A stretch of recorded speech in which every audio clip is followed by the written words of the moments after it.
chaជំរាបសួរបងប្អូនជាទីស្រឡាញ់និងបងប្អូនដែលជនរួមជាតិនិងបងប្អូនដែលរួមជំនឿនៅក្នុងព្រះអង្គម្ចាស់ព្រះយេស៊ូវទាំងអស់គ្នាអរគុណអ្នកទាំងអស់គ្នាថ្ងៃនេះនាងខ្ញុំមានព្រះបន្ទូលរបស់ព្រះចាជាព្រះបន្ទូលមួយដែលព្រះអង្គចង់ចែករំលែកទៅកាន់បងប្អូនមួយចំនួនដែលកំពុងតែស្វែងរកសុភមង្គលសេចក្តីសុខស្វែងរកព្រះស្វែងរកអ្វីដែលពួកគេកំពុងតែស្វែងរកដែលពួកគេកំពុងតែត្រូវការដែលពួកគេមានអារម្មណ៍មួយថាពួកគេចង់បានអ្វីមួយនៅក្នុងជីវិតរបស់ពួកគេខ្ញុំសូមចែកចាយព្រះបន្ទូលនេះពិសេស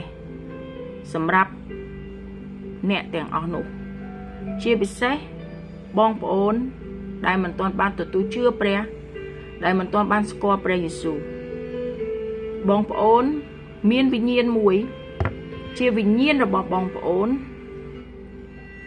វិញ្ញាណនោះតែងតែប្រាប់បងប្អូនថាត្រូវការអ្វីមួយជាពិសេសហើយវិញ្ញាណរបស់បងប្អូនក៏ដឹងថាមានព្រះប៉ុន្តែបងប្អូនមិនទាន់ច្បាស់ថាតើព្រះនោះជាអ្វីបងប្អូនគ្រាន់តែដឹងថាបើយើងធ្វើល្អយើងនឹងជួបល្អបងប្អូនព្យាយាមធ្វើនិងប្រព្រឹត្តអំពើល្អដែលបងប្អូនធ្វើជារៀងរាល់ថ្ងៃប៉ុន្តែពេលខ្លះអំពើល្អទាំងអស់នោះមិនដែលផ្ដល់ឲ្យបងប្អូនវិញបងប្អូនកាន់តែធ្វើអំពើល្អបងប្អូនខ្លះក៏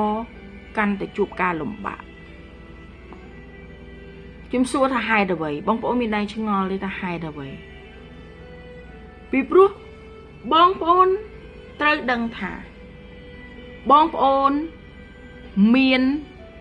ជាប់ឈាមជាប់ព្រលឹងជាមួយនឹងឋានសួគ៌បងប្អូនមានវិញ្ញាណរបស់ព្រះវិញ្ញាណនោះបានស្គាល់ព្រះវិញ្ញាណនោះចង់ត្រឡប់ទៅរកផ្ទះរបស់គេវិញជាផ្ទះដែលនៅនគរឋានសួគ៌ប៉ុន្តែវិញ្ញាណនោះវង្វេងផ្លូវស្វែងរកផ្លូវមិនទាន់ឃើញវិញ្ញាណនោះតែងតែប្រាប់បងប្អូនថាមានព្រះដ៏ពិតមានផ្លូវដ៏ពិតដើម្បីទៅកាន់ទីកន្លែងដ៏ស្ងប់ទីកន្លែងដ៏សុខសាន្ត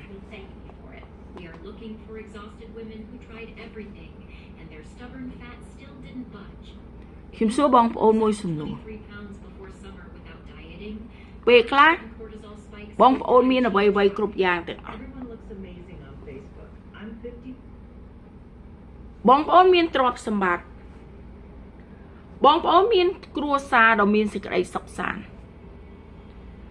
ប៉ុន្តែពេលខ្លះបងប្អូនមានអារម្មណ៍ឯកាបងប្អូនដូចជាខ្វះអ្វីមួយនៅក្នុងជីវិតមែនទេបងប្អូនចឹងថ្ងៃនេះជាថ្ងៃដ៏អស្ចារ្យជាថ្ងៃដែលព្រះសពព្រះハរតីក្នុងការបង្ហាញផ្លូវដល់បងប្អូន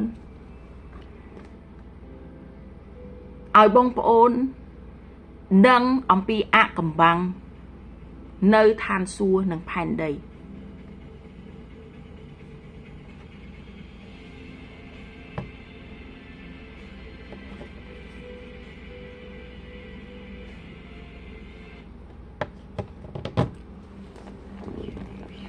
ឥឡូវយើងនឹងអធិដ្ឋានអរគុណព្រះអរគុណម្ចាស់ផែនដីនិងឋានសួគ៌អរគុណអ្នកដែលសពព្រះハរតីនឹងប្រាប់អាកំបាំងបងប្អូនហាឡេលូយ៉ាអោព្រះវរបិតានៅនគរឋានសួគ៌ជាព្រះដ៏អស្ចារ្យ គុណអរព្រះគុណព្រះអង្គថ្ងៃនេះព្រះអង្គសពប្រហាទេសម្ដែងការអស្ចារ្យដើម្បីបើកផ្លូវវិញ្ញាណបើកភ្នែកវិញ្ញាណដល់បងប្អូនជាអ្នកស្ដាប់បងប្អូនជាអ្នកបរិសុទ្ធបងប្អូនដែលមានវិញ្ញាណរបស់ព្រះអង្គកុំឲ្យគេវង្វេងថាតើគេដើរផ្លូវណាព្រះអង្គសពប្រហារទេនឹងបើកសម្ដែងឲ្យគេយល់ព្រះអង្គបើកភ្នែកនៃដួងចិត្តរបស់គេឲ្យគេយល់នៅព្រះបន្ទូលទាំងអស់នេះព្រះអង្គគុណអរព្រះគុណនៅសេចក្តីមេត្តាករុណាព្រះគុណដ៏ធំធេងរបស់ព្រះអង្គថ្ងៃនេះនៅក្នុងព្រះនាមព្រះយេស៊ូវគ្រីស្ទអាមែនបងប្អូនជាទីស្រឡាញ់មនុស្សក្នុងលោកតែងតែចង់បានជីវិតរស់នៅគេចង់បានជីវិតរស់នៅពេញបរិបូរណ៍មែនទេបងប្អូនមិនថាខ្ញុំមិនថាបងប្អូនមិនថាមនុស្សលើផែនដីទាំងអស់គេខិតខំប្រឹងប្រែងធ្វើការគ្រប់បែបយ៉ាងមិនថាយប់មិនថាថ្ងៃពីព្រោះតែជីវិតមួយនេះប៉ុន្តែពេលខ្លះជីវិតនេះពិតជាឈឺចាប់ពិបាកយ៉ាងខ្លាំងពេលខ្លះសប្បាយពេលខ្លះកើតទុក្ខជីវិតមួយនេះប្រែប្រួលឥតឈប់ឈរមនុស្សតែងតែខ្លាចបងប្អូនដឹងថាមនុស្សតែងតែខ្លាចអ្វីទេមនុស្សតែងតែខ្លាចសេចក្តីស្លាប់មែនទេបងប្អូនដូច្នេះហើយមនុស្សព្យាយាមស្វែងរកអាហារហូបចុកដើម្បីបំពេញជីវិតមួយនេះតើបងប្អូនគិតថាអ្វីដែលបងប្អូនប្រឹងប្រែងនេះពិតជាមានន័យទេ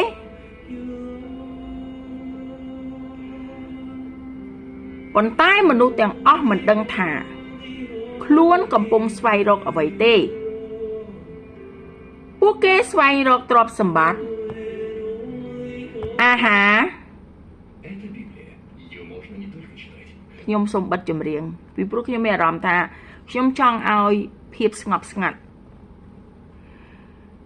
ពីព្រោះពួកគេតែស្វែងរកទ្រព្យសម្បត្តិអាហារហូបចុកដើម្បីតែរស់ហេតុអ្វីវាមិនមែនជាកំហុសដែលបងប្អូនត្រូវធ្វើការទាំងអស់នោះទេប៉ុន្តែវាជាទម្លាប់ដែលមនុស្សទាំងអស់ត្រូវតែធ្វើព្រោះមានតាំងពីចំនួនដូនតារបស់យើងមកតែជាយូរលង់ណាស់មកហើយ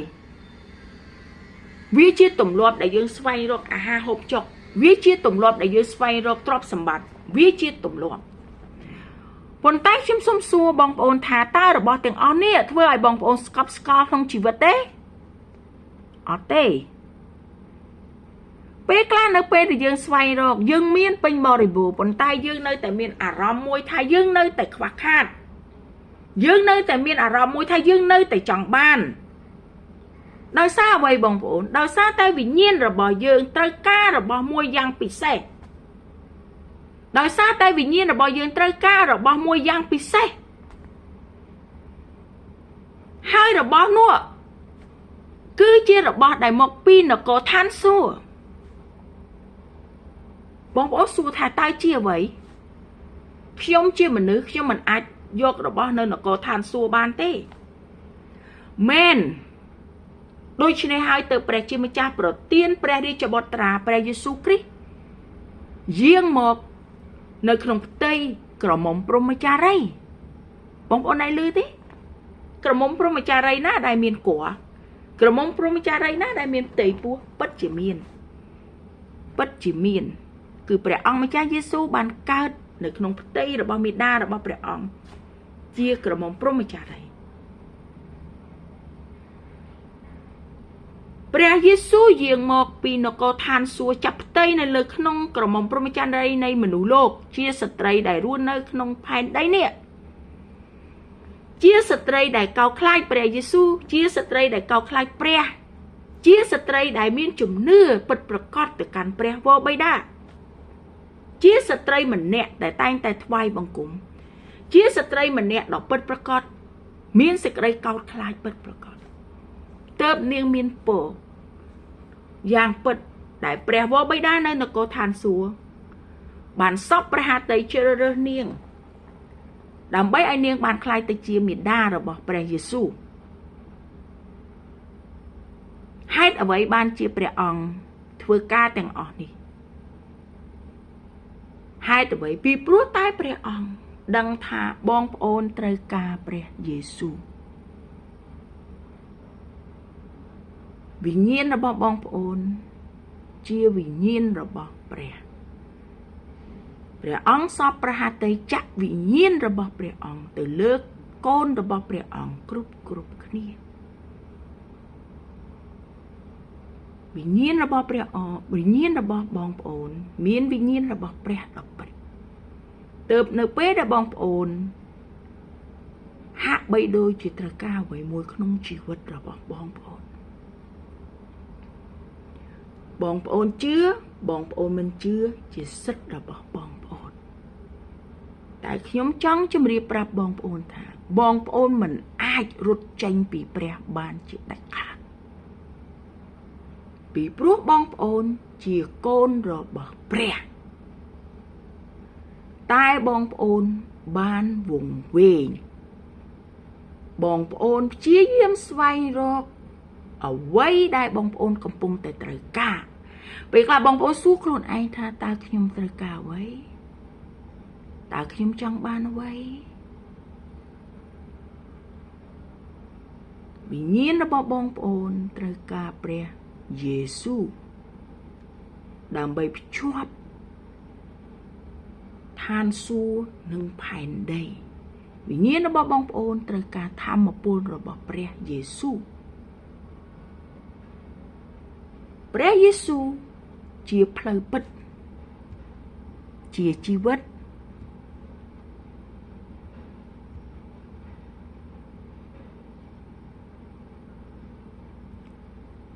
ព្រះយេស៊ូវជាផ្លូវជាសេចក្តីពិតនិងជាជីវិតហើយផ្លូវតែមួយគត់គឺអាចភ្ជាប់បងប្អូនជាមួយនឹងឋានសួគ៌បងប្អូនសាកល្បងតើបងប្អូនសាកល្បងតើ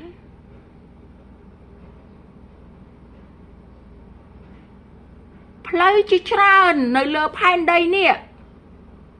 មានឈ្មោះផ្លូវនីមួយផ្លូវខ្លះទៅខាងនេះផ្លូវខ្លះទៅខាងនោះផ្លូវខ្លះទៅខាងលិចផ្លូវខ្លះទៅខាងកើតទៅជើងខាងត្បូងមែនទេបងប្អូនប៉ុន្តែសម្រាប់បងប្អូនដែលស្វែងរកផ្លូវទៅឋានសួគ៌ខ្ញុំអត់ចង់និយាយពីបងប្អូនដែលមិនចង់ទេណាខ្ញុំចង់និយាយទៅកាន់បងប្អូនដែលស្វែងរកផ្លូវសុខផ្លូវនៃសេចក្តីសុខផ្លូវនៃសុភមង្គលផ្លូវទៅនៅឋានសួគ៌ផ្លូវនោះឈ្មោះថាផ្លូវព្រះយេស៊ូវបងប្អូនសួរខ្ញុំថាតើដើរយ៉ាងម៉េចទៅកាន់ផ្លូវនៃព្រះយេស៊ូវសម្រាប់បងប្អូនដែលចង់ដឹងចង់ឮចង់ស្វែងរកបងប្អូននឹងជួបសម្រាប់តែបងប្អូនណាដែលចង់ដឹងចង់ឮចង់ស្វែងរកតែមួយគត់បងប្អូននឹងជួបផ្លូវឈ្មោះថាព្រះយេស៊ូវ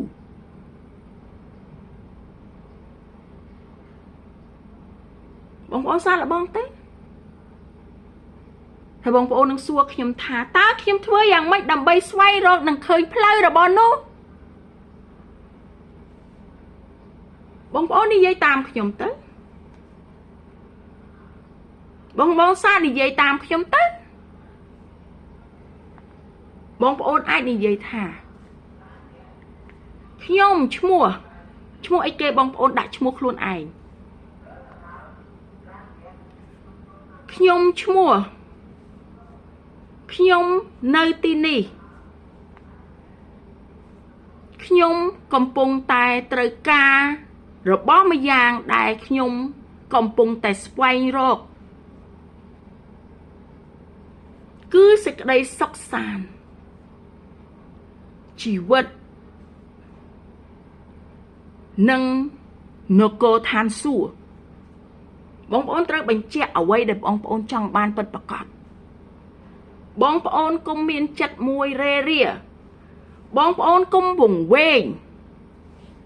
បងប្អូនត្រូវនិយាយឲ្យច្បាស់ថាបងប្អូនចង់បានអ្វីបើបងប្អូនចង់បានទ្រព្យសម្បត្តិបើបងប្អូនចង់បានអាហារហូបចុកដែលបងប្អូនត្រូវការប្រចាំថ្ងៃឬក៏បងប្អូនចង់ព្យាបាលជំងឺបងប្អូនឬក៏បងប្អូនចង់បានសុភមង្គល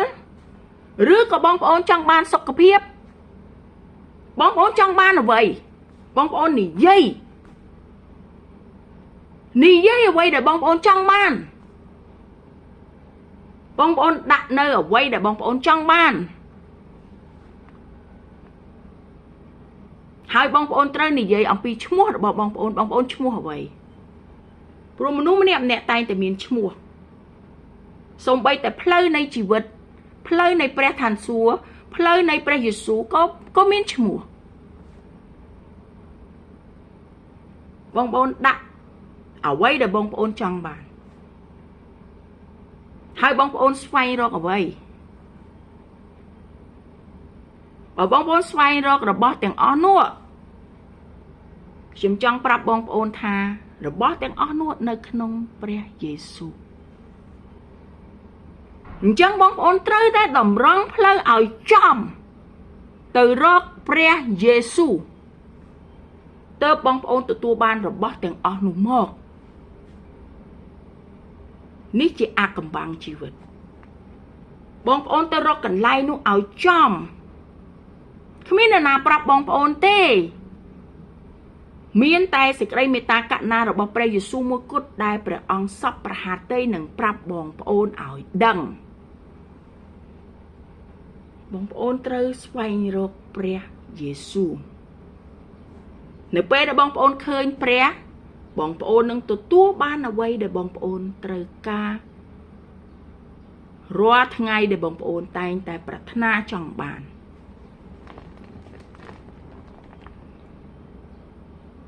ឥឡូវយើងបន្តបងប្អូនសាកល្បងជាមួយនឹងខ្ញុំងាយមិនពិបាកដោយតែខ្ញុំបានជម្រាបប្រាប់បងប្អូនថាទី1បងប្អូនត្រូវតែប្រាប់ថាបងប្អូនឈ្មោះអ្វីបងប្អូនចង់បានអ្វីប្រាថ្នារបស់បងប្អូនចង់បានអ្វីហើយបងប្អូនត្រូវនិយាយថាបើព្រះអង្គម្ចាស់យេស៊ូវសពព្រះハរតីសូមឲ្យទូលបង្គំទទួលបានរបស់ទាំងអស់នោះក្នុងព្រះនាមព្រះយេស៊ូវគ្រីស្ទអាមែនទេមិនពិបាកបងប្អូនដាក់ឈ្មោះបងប្អូននិងអ្វីដែលបងប្អូនប្រាថ្នាចង់បានហើយបងប្អូននិយាយថាបើព្រះអង្គម្ចាស់យេស៊ូវសពព្រះハរតីសូមឲ្យអ្វីដែលទូលបង្គំចង់បាននោះសូមឲ្យបានសម្រេចក្នុងព្រះនាមព្រះយេស៊ូវគ្រីស្ទអាមែន